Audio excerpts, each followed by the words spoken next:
You spin me, baby, right round, like a record, baby, round and round. Okay, I promise I won't do that again.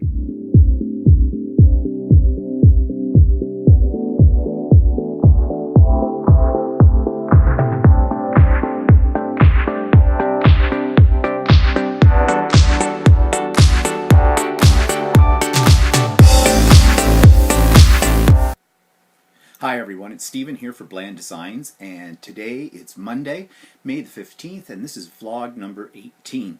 I promise I will not sing anymore in this video ever again, so you don't have to have nightmares over that. Okay, moving on. Let's talk about some projects I've been working on. Well, I picked up some stuff called cold wax medium. I'll show it to you here. And I've had this sitting on the shelf for a little bit of time, and I looked at some YouTube videos to see what people do with it. It's basically a paste kind of thing inside, and it's cold wax. And I saw that they mixed it with oil paints and basically paint it with it. And it allowed them to have some texture and things like that in what they were creating. So I tried that out, and this is the piece I did. I was just fooling around with some colors, mixing it in, and putting it down. Now, I did this about 5 days ago. It's not dry yet. It's still kind of waxy feeling. So, and the paint will come off. And it is oil paint. I know oil paint takes a while to dry, but I don't know. I have a feeling this is never going to dry. I think I've done something wrong. I'll have to go and review some more videos. Maybe I'm not supposed to put it on this thick, because I've got some real ridges happening on here. It's kind of pretty, but if it doesn't dry, what am I going to do about it? So if anybody's ever used this stuff before, let me know, and let me know what kind of luck you had, and how do I get it to dry? That's what I want to know. Anyways, moving on, I got some more of these. You saw them in a past vlog by PBO. The other ones I had were called Prismy, and they made all those nice little cells and things on, I did it on some pieces of plastic, plastic fragments. Well, they have a whole different line. This is called Vitril, and it's kind of cool too. Now, it doesn't make those cells, but what it does do is it sort of makes little rivulets. I don't know what you want to call it. There's a bit of a glare there, sorry. But again, I just put it on plastic. This isn't completely dry yet. I just did those late yesterday. So they got to sit a little bit longer. But really cool. And I did several pieces here as well. And you can supposedly use them with the other ones as well to get even more effects. So I may give that a try. But I'm really liking this stuff. It's kind of fun to use it. It creates this really nice, design, and I think I want to do more of these pieces and incorporate them into my acrylic poured pieces as well. And speaking of acrylic pour, you saw in the opening my record, and this is what it looks like. It's a little, I think I've got some silicone coming up through it. Yeah, okay, everything's spread. That's the back side. This is the front side. Okay, and I did 2 of these. I had enough paint to do 2 pours. Here's another one, and I think they're really kind of neat. I've got several ideas of what I want to do with them. One is I might get the workings for a clock, battery operated clock, and since I already have the hole here at the center anyways, use that, and so it becomes a wall clock. I'm thinking of doing a really large canvas piece, and part of the canvas piece will have maybe some of these stuck onto it. I'm even thinking of taking some old CDs and doing the same thing, but I'll just get smaller ones. So there's lots of potential here with that kind of thing. So how did I do those? Well, I'm going to insert a little short video clip here that shows you my setup for doing this kind of thing. So this is the gizmo I created for putting the acrylic pour onto a record. And what it is, it's hard to get it all in the shot, but it's just a big, I'm going to move back a little bit.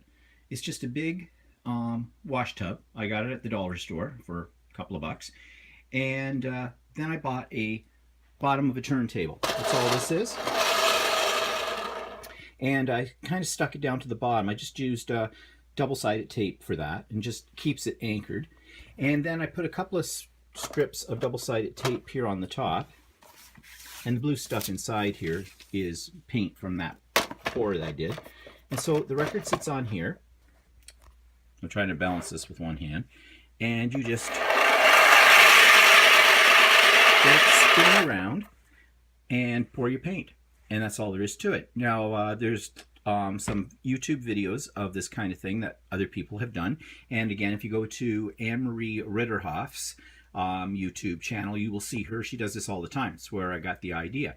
So yeah, it's kind of neat, and it works out pretty good with this. And when this paint dries, I can just peel it all up off the tub. So that's the process for making an acrylic poured record. So that's a lot of fun to do as well, and it's kind of neat to watch the whole process. And as I mentioned, you can go to Anne-Marie Ritterhoff's YouTube channel and check it out. She does these all the time. And maybe eventually, when I've done a few more of them, maybe I'll make my own little video on acrylic pouring as well, because I'm really enjoying that. So next up on the schedule, YouTube channel of the week. So I have it here. Take a watch. So this week's YouTube channel is by Cat Hand, Mixed Media Art. And Kat's been around a long time, and she runs a whole series of short videos showing you how to do various mixed media techniques for backgrounds. Her latest series is called Mixed Media Morsels, Main Dish. And there she shows you backgrounds and art journaling pages and things you can do.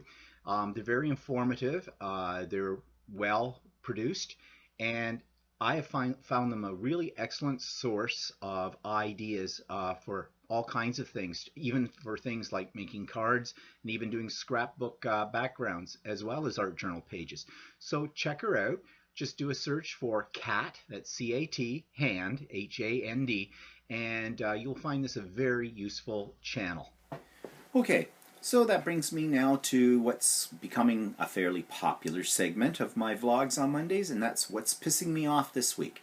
This is not really, I'm not really a pissed off thing, as much as, well, I just get tired of hearing people who are about to retire talking like this. I've been retired since the end of June 2012. So I've been retired at the end of next month, 5 years. And I don't know where the time's gone. It's hard to believe that 5 years ago I was doing something totally different in my life.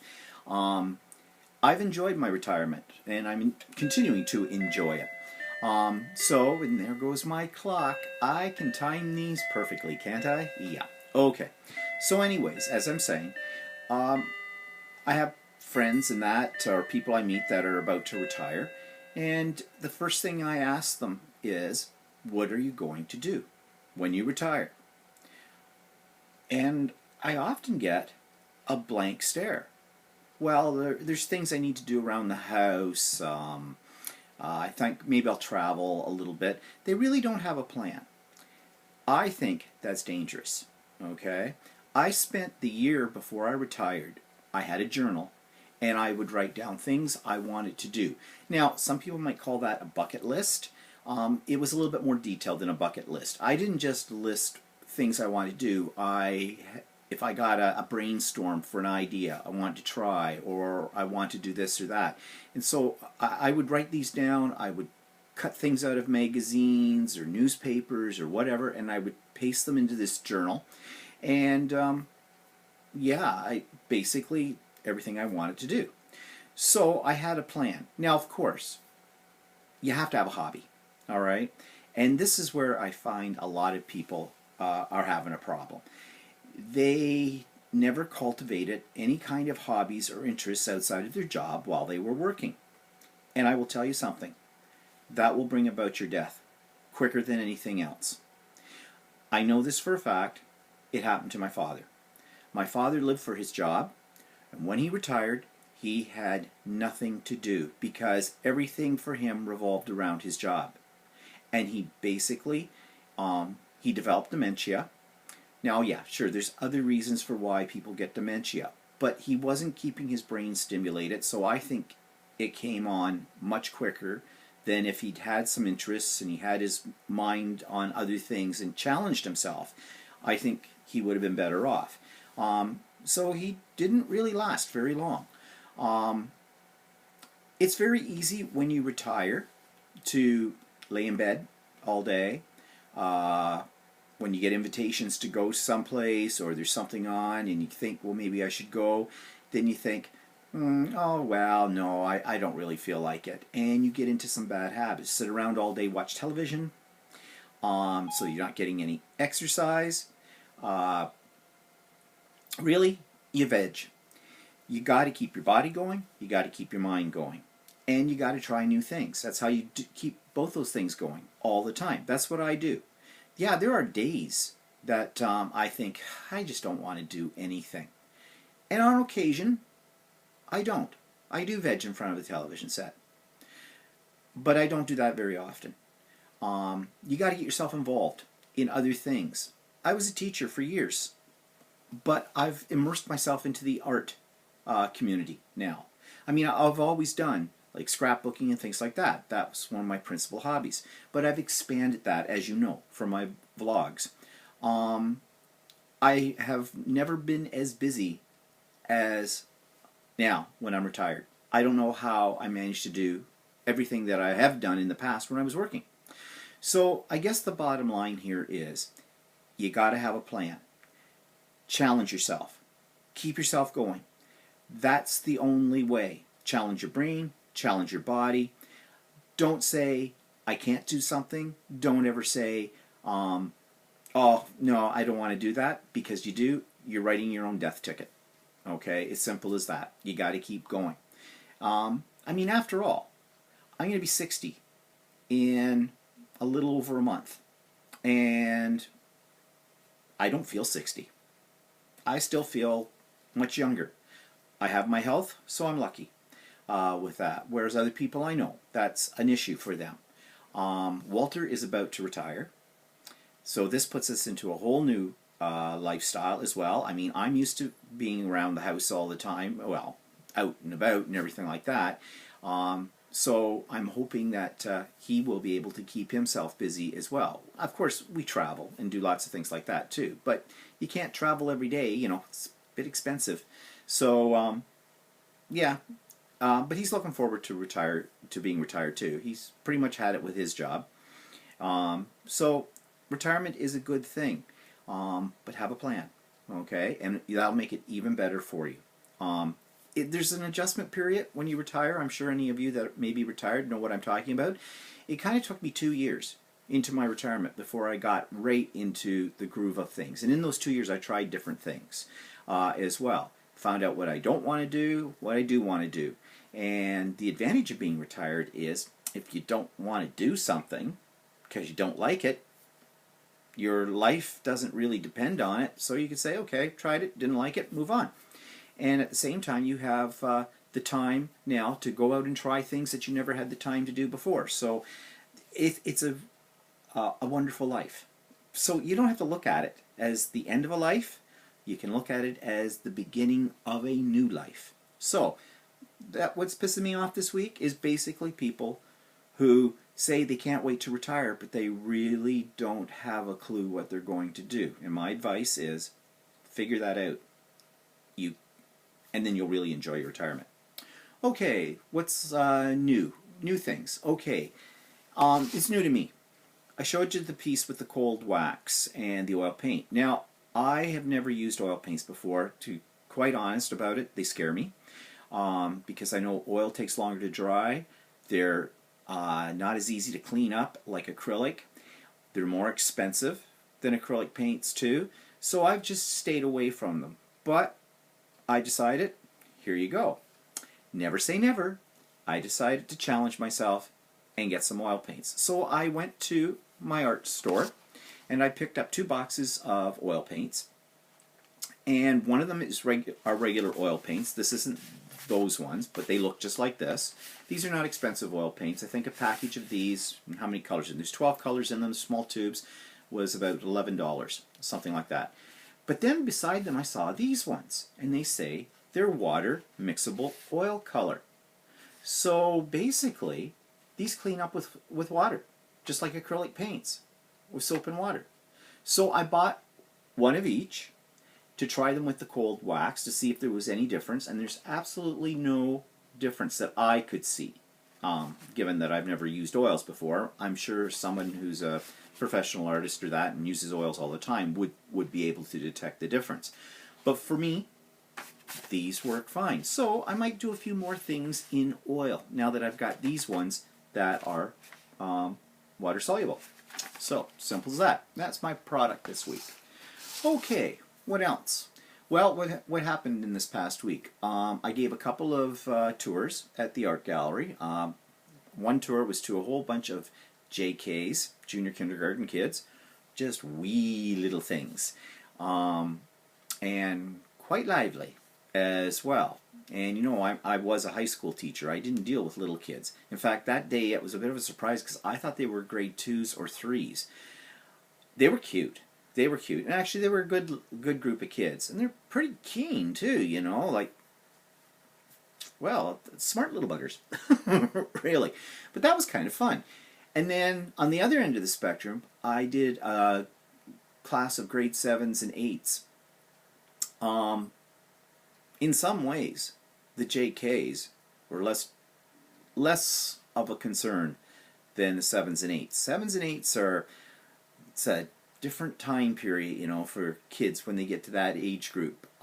However, they were overall very nice group, and there was a couple of the boys came up to me and put out their hand, shook my hand, and thanked me for the tour. And I thought, wow, are they ever little gentlemen? So somebody was raising them right. So that was kind of interesting, both of those. We had Mother's Day yesterday, so I had my sister and her husband and my niece were here for dinner along with my mother. And it was nice. They haven't been over here in a while. So I was showing them the new, my new art room, my new studio, how it's all cleaned up and everything like that. And actually my mother has a lot of difficulty walking, and my house is on a couple of levels. So once I get her up on one level, I don't want to try and move her around to another level because it's hard for her. So I couldn't really take her down to show her my craft room, my studio, whatever you want to call it. I'm still playing with terminology for it. But luckily, I had my video. So we're sitting in the kitchen upstairs, family room, and I just threw it up on from YouTube onto my television set, and so they could see it right there and see the transformation too as well. So, modern technology, I guess. So we had a nice dinner. And what's coming up? Well, this weekend coming up here in Canada is the long weekend for us. They call it the 2-4 weekend, May 24th weekend. It's Victoria weekend is proper name for it. It's a long weekend to celebrate actually the birthday of Queen Victoria, who's been long gone for 100 years. But, you know, we Canadians, yay, we love our royalty, for the most part. But anyways, any excuse for a long weekend. So it's also the unofficial start for us in Canada of summer. So hopefully the weather will be nice. Don't know what we're going to be doing yet. There's a place about an hour away from here that every year has a little art in the park kind of show with local artists. And we've gone the last couple of years to that and looked around. It's kind of neat. So we might do that. Depends on the weather. If the weather's really nice, that would be something to do. Okay, so that's what's coming up. Nothing else much that I can think of this week. But I did have a question. Yes, someone asked me a question. And they want to know how I got into crafting, doing all this stuff. Well, that's an interesting question. I've always been interested in this kind of stuff. But really, it's only been since I retired that I've really gotten into it in a big way. I guess how I got started was really when I got started in scrapbooking. And I think I've told this story before, so I'll keep it short. But basically, a friend of mine who was an elementary school teacher, we got together for lunch one day at her place, and she had just come back from a trip from Europe and was showing me her, what I found out to be then, her scrapbooks. At that time, that was about 2002, I think, I didn't know what scrapbooking was. I didn't have a clue. And I thought it was really kind of neat. She took me off right immediately to see the lady that she bought stuff from, and in that time period it was Creative Memories, which I always have called the Tupperware of scrapbooking. And you know, $450 later, I was a scrapbooker. I bought all the gadgets, the whole bit, the starter kit, and whatnot. And I never looked back. And so scrapbooking went into other paper crafts, and I did digital scrapbooking as well, and card making, and then more paper crafts, and then I started buying dies and rubber stamps and exploring those things, and then different pens and mediums, and then that all started to lead more into paint supplies and painting and all that stuff. So it just blossomed from there, and that's how I got into it. And the other question I've had too is, so, but why do I do it? Why do I spend so much of my time doing it? Well, I think the answer is obvious. I like it. It's fun. But if I go back to what I said about being retired and having a plan, it also allows me to challenge myself. Challenge myself physically, in the manipulation of new materials, and mentally, and the creative side of me as well, because I'm always exploring new ideas, new products, how to do this, all the time. And I think that keeps your brain going when you do that kind of thing. So why do I craft? Because to me, it's not just a hobby. For me, it's my lifestyle now. It's what I love to do, and I do it all the time. So that's the answer to that question. So anyways, that's this week's vlog, and thanks for supporting me. And I've noticed that when these go out, I'm getting a lot of hits literally within the first hour when I post the video. I'm getting all kinds of response. So thank you for that. That makes me feel good. It makes me feel like I'm doing something worthwhile here as well. So I hope you have a good week. And if it's a long weekend for you, wherever you live coming up, I hope the weather's nice, and I hope you have a great weekend. And I'll see you next Monday. Bye-bye.